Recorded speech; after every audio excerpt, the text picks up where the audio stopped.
volts as opposed to 600. Well, But I don't think the DC voltage really matters. It's not going to have as much power as 480. well, it's not going to be 480. It's coming out of the AC at 480. Right, and you told me that was an average. So you ought to be close to 600. We're close to 600. Yeah, that's right. I forgot about that. Yeah. So that ought to work out just about perfect. Yeah. That's what everybody said. All the indications I've gotten that we're right on the line. Oh, good. Good. Excellent. So it's all going well. You're about to get your foot wet. With Red Wings, they don't get it. Oh, okay, yeah. I got lots of tread on them yet. I got a pair of nice Red Wings, but I don't wear them all the time. They're winter shoes. Oh. They got tinselate in them, or whatever insulated.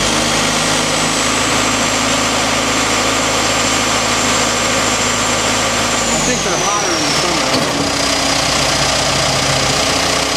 This is their big, tall boots, you know, and Yeah.